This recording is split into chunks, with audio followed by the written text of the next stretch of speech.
Hi, my name is Liana Alejandro, and I will be talking about the effects of cultural awareness in children. Hi, my name is Liana Alejandro, and today I will be touching on the effects of cultural awareness in children. And before I begin, I would like to kind of specify I use the term CLD, which is short for culturally linguistic diversity. And although it's about culture, I use that term CLD because a lot of the research that I do focuses on that group. But still, in general, I'm just going to use it as an umbrella term for the sake of the presentation. First, I would like to define culture. Diversity in Infant Toddler Caregiving article I found written in 2000 defines culture as the values, beliefs, and traditions of a particular group from which rise a set of rules that to varying degrees guide the behavior of individuals who are members of that group, whether the group is defined in terms of linguistic experience, religious background, or socioeconomic status. I think this was a really strong definition of culture because it takes into account socioeconomic status as a cultural category of its own. I also think it's really important to recognize how people have the ability to pick and choose what is important to them from their cultural background and how they choose to put those beliefs into their own personal lives. Originally, I did not have any specific direction I wanted to take my research, but the more information I gathered, the more I understood the issue to be significant for children in the school setting. This was particularly important to me because, as I have listed here, in 25 largest cities in the United States, at least one half are culturally and linguistically diverse populations. I found really great information surrounding the idea that children in culturally and linguistically diverse groups, or CLD groups, are either being overrepresented as a population that is disabled, or they are being underrepresented as a talented and gifted community. According to the National Education Association, creating these labels and stereotypes has been an issue for this population now for decades. And the reason why it's a problem is because we are in a situation where we are teaching kids that they are disabled, which kind of has a self-fulfilling prophecy, and it hinders them from excelling in their education. One of the fundamental questions I found myself asking throughout my research was, when do children recognize cultural diversity? In an article called Learning About Cultural Diversity at a Preschool Level, they say that by age 3, children are able to recognize differences in language, and that by age 4, they understand differences in ability amongst peers. I think something that was really significant that the author mentions was, in quote, the curriculum, which begins with the children's own experiences, can gradually help children understand, accept, and celebrate diversity. And by that, I think what they mean is, in order for there to be cultural fluidity amongst peers, it's really important that we shape their ideas of cultural diversity to be a positive thing. And it's important that school systems and professionals create an environment that encourage that. So through their curriculum, they are able to accomplish this. In 2013, case researchers used 5 dimensions to measure the effectiveness of having at-risk programs in schools that were predominantly Euro-American. The particular setting that was being evaluated had a qualified team to help and assess the needs of the children in the CLD population of the school. The CLD children accounted for 16% of the class at this time. Unfortunately, the research showed that culturally specific programs allow CLD children to complete their own self-fulfilling prophecies. Research showed that several students are held back in preschool and kindergarten until they are able to keep up with their peers and score sufficiently on standardized testing. This ideology does not allow for empowerment or pride for their culture, nor does it provide hope that they will succeed due to their cultural differences, which causes a drop in morale for CLD children. According to the National Education Association, children in the CLD programs who are labeled as disabled or with emotional disturbances continue to be placed in special education programs and will most likely have these same problems in the future. This type of placement encourages students to continue to perform at a slower and more debilitating rate. There are statements in this article that imply there would be more progress for CLD children who have more equality amongst their peers in comparison to their isolation in culturally specific or special needs programs.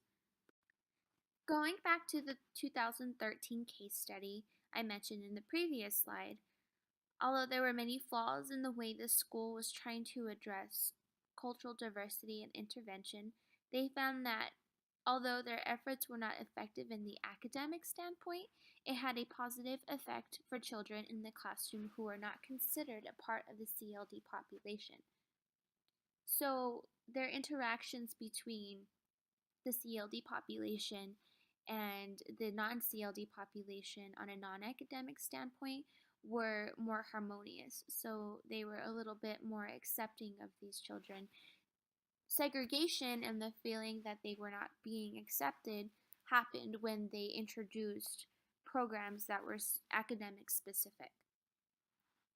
The Cultural Diversity and Responsivity article that I found has a collaborative, it's kind of like a collaborative article that touched base on a lot of several perspectives from different research that has been done for the CLD population. It touches base on a lot of positive outcomes that have evolved around the idea that acceptance is enforced by peers when cultural diversity is celebrated instead of being segregated by at-risk or special needs programs in schools. Instead, this culturally diverse article proposes that families are encouraged to participate in school events and fundraisers by contributing with food, culture, language, and peer interaction. 3 factors they give credit for creating a more accepting community for the children begin with number 1, validating the family cultures, which is essentially being supportive of the family values and integrating methods that will benefit the children outside of the home. 2 is bridging the gap. The wider cultural diversity grows, the more it forces professionals to find more innovative ways to, quote, bridge the gap. This has created a means for different cultures to maintain similar goals by creating stronger relationships between peers and professionals. Third, and more importantly, they emphasize how powerful nurturing the family's voice is. This includes getting families' perspective and finding ways to meet the needs of school standards while upholding the values of their families. According to Cultural Diversity and Responsivity article, authors explain that it is important that there is a collaborative effort into multicultural programs because of the increase in cultural diversity, especially in linguistics. Research they gathered concluded that there will be an increase of 18% of those who are of the non-English speaking population by the year 2030. These numbers are anticipated to grow due to immigration laws and rising birth rates. Research from the 2003 case study say that a more effective program would be one that is applicable and transforming for all students, and that is an idea that needs to be integrated into all multicultural programs that are trying to be implemented in schools, especially for our younger children, as they are the most impressionable because of the age group that we are focusing on for these presentations. I found this neat little example from a diversity and infant toddler caregiving article written by a Janet Mena and a Navez Bavengri. I hope I didn't butcher that. And it reads as this. Junior, who is new to the center, is excited when he sees a bowl of food.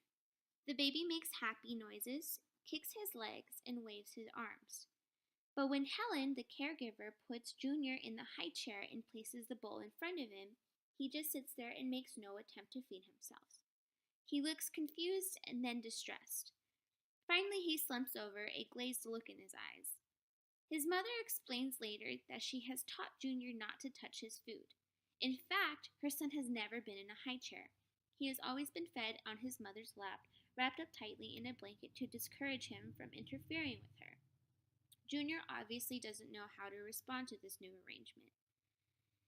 In this cultural diversity responsivity article I mentioned earlier, highlights four main points for professionals to abide by to encourage appropriate learning and teaching methods regarding cultural diversity.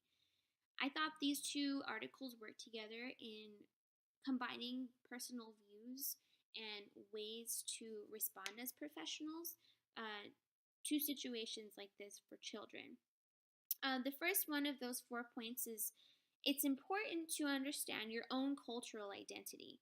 So, why do you think your culture may be different than theirs? Why is yours important to you? And maybe consider why their cultural values are important to them. For this example, it mentions in the diversity in infant toddler caregiving article that the mother was from a culture that discourages independence or even interdependence. So her teaching her son not to feed himself was her way of controlling how dependent he was on her for food. Number two of these four main points is acquiring knowledge of family cultures and understanding languages, practices, and why those things may be important to them. So take it upon yourself to understand the culture in a more in-depth way. A really great example is I'm taking an FCS 424 class, and part of my training plan is to learn an Arabic culture. I'm working at the Family Resource Center, and there are several Arabic children that go in there, and from time to time they have conversations. And I thought it would learning just a little bit of the Arabic culture would help me understand what their values are. And aside from that, I've taken it upon myself to get to know them better, so I understand where they come from, what things that I might not have understood otherwise. Okay, going to back to number 3 of the 4 main points is building a culturally responsive practice. So finding ways to have an appropriate response to parents' cultural requests. And that kind of ties in with number 4 is reflecting on and evaluating practices. So when you're making assessments about what you need to be doing or what you could change to make accommodations for the parents, um, would be asking questions like, would changing one thing hinder a certain experience for the child? Or would doing one thing for the child take away from that same experience from another child? Does it interfere with your personal integrity? Is it lawful and fair? And then etc. etc. Learning about cultural diversity at the preschool level also highlights a few good ways to incorporate teaching moments with preschool activities like play and identifying the significance with specific toys. So this particular article that I'm talking about highlights how important it is to introduce children to cultural diversity at an earlier age. Um, Identifying the significance with specific toys the kids are interested in with things like show and tell would be really beneficial to them. So it would give the children an opportunity to bring a toy in and to tell the class why it's significant, where it came from. Is it from a cultural thing? Was it passed down from generation to generation? This article has a lot of also really great ideas about how influential integrating different play methods are in achieving cultural acceptance amongst kids. Some dilemmas that I could kind of see happening may include toys showing cultural bias or clashing cultural views. An example is from the Arabic, I think it's the Arabic culture, where they refrained their boys from entering the kitchen. So having a play area that has, kitchen play may be problematic for certain parents. So you would have to figure out what your game plan is after that. Do you take them out of there? You would have to talk to their parents and say, this is a communicative effort, and maybe present some reasons why they maybe could consider allowing him to, and then continue to practice their own beliefs at home. But that's really something that you need to decide in whatever specific setting you're in with these kids. These dilemmas are a great way to encourage children to appreciate differences without being confrontational about what is different. So, say going back to that example where the kid is in the kitchen, you could maybe, teach that child to appreciate that some people enjoy being in the kitchen and you don't have to, and that if you do, then you might need to talk to your family or figure out what's important to this child and what steps you might need to take to get everybody on the same page. I think these ideas combined with the 4 framework questions are really great tools to assess the cultural health within school systems. So just to kind of recap on some of the ideas that we've talked about, one of the biggest things that I'd like to touch on is cultural diversity is a growing thing, and it's important to expose children to cultural sensitivity and cultural diversity at a very young age, so that it kind of eliminates these biases these children have that are kind of solidified by their families. And I feel like it would give them an opportunity to create more meaningful relationships and allow them to succeed at a much higher rate in places that may not be so easy to do so, whether that be because English is not your first language or due to your cultural beliefs and how your peers perceive you. But I think it's something that needs to be, like I said, integrated at a much younger age.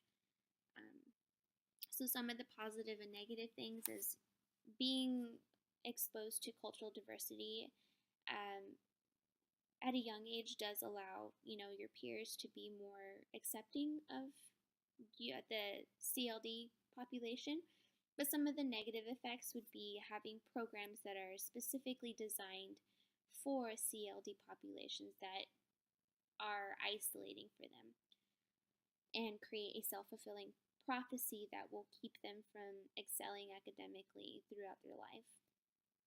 And it matters that professionals or just people in general understand that it's an issue, so we take precautionary measures to address the problem and ask questions about how we can fix it, or what the steps could be, what's working, what's not, and what we can put together to create a better environment for children who are at a younger age and who are most impressionable for cultural awareness.